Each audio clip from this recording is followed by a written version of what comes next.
just in the car here having a heart-to-heart with my firstborn. It's 9:30 at night, and we're talking about strengths and weaknesses, okay? And I was telling her, she's been talking to her cute friend Mim, and I was like, Mim's a cute girl. She's a fellow gymnast.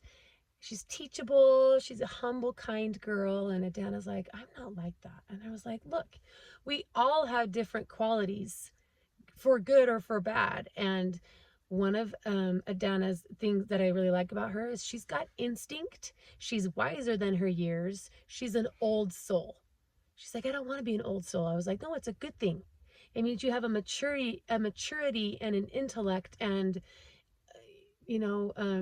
wisdom that's beyond your years. And some people are young at heart. For example, Ari is very young at heart.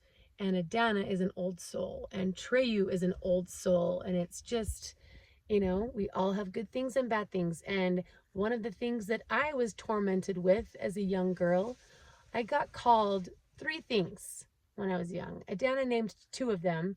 And I was like, okay, I wasn't referring to that one. But okay, so what was it? What was the first one that I got called? Worry Walrus. Worry Walrus. My mom had a book called Worry Walrus that she would read to me to help me not worry. And looking back, I was in 1st grade. That was stress and anxiety in 1st grade.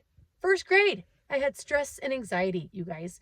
I still have all those things, but it's learning how to cope with it, now as a 41-year-old woman, as opposed to 7-year-old little girl not understanding why I'm worrying about something.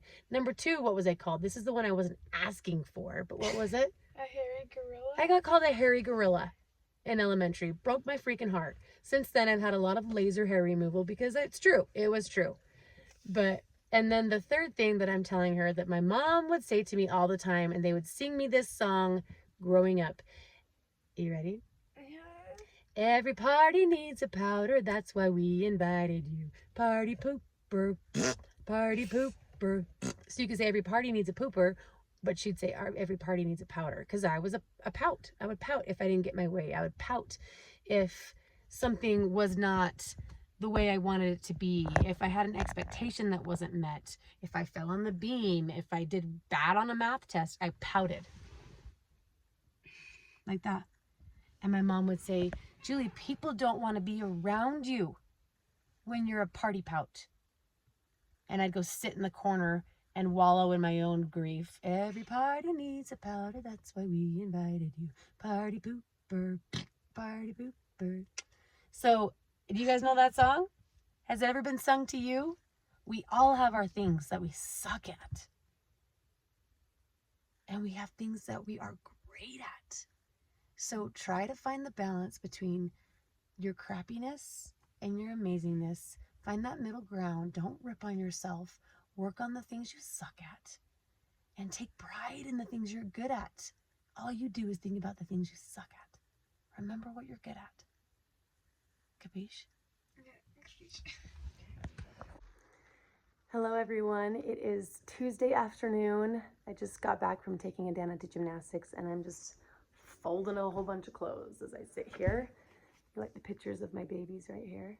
All 8 of them in order. I love those pictures.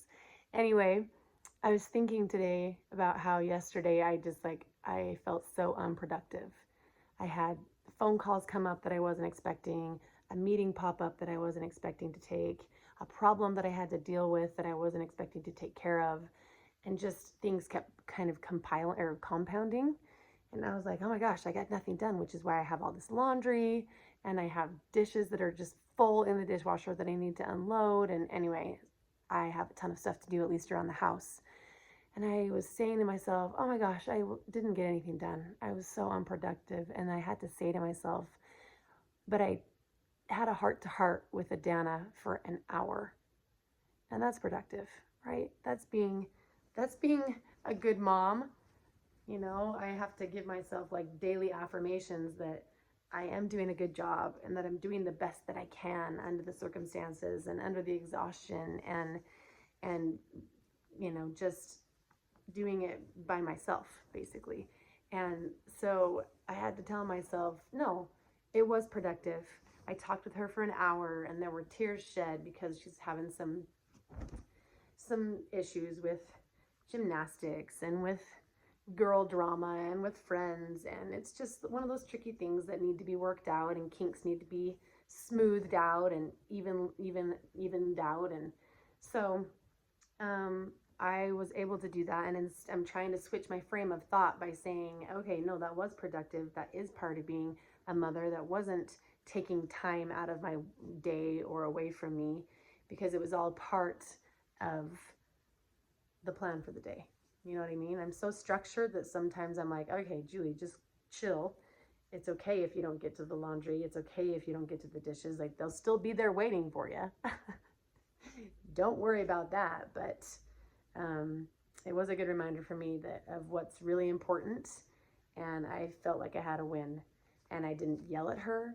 And I kept my cool. And I talked calmly. And I really think that that was because the Spirit of God was with me to help chill me out and to be understanding and compassionate, patient, and to validate how she was feeling.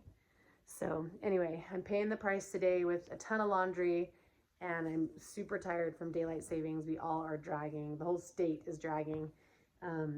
But I also don't get into bed until after midnight every night. So how's the sound? I don't have my microphone right now, but I feel like I'm talking normally, and I feel like I'm talking kind of loud because this isn't my normal decibels, but let me know how the sound is. I'm getting really excited for this Mominator book launch happening on May 1st.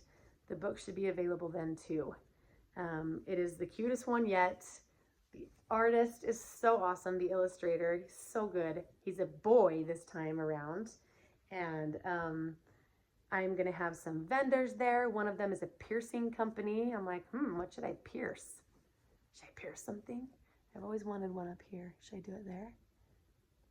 In fact, I got one when I was 17 and I got yelled at by my parents. What should I pierce? Anyway, and I know lots of people do it here because of migraines. Does it work? Do you guys have piercings there? My sister should do that because she has really bad migraines. But anyway, and then I'm going to have Beehive Meals as one of the sponsors. You guys know how much I love them.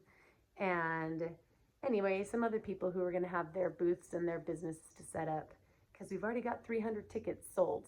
I mean, it's free, but 300 tickets reserved. So I am super excited.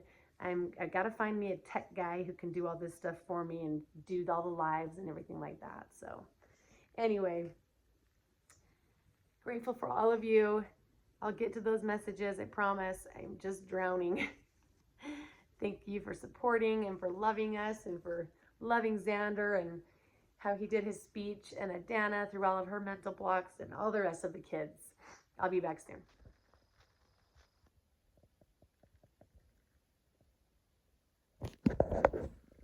Just a reminder for her. And it changes color. Isn't that cool?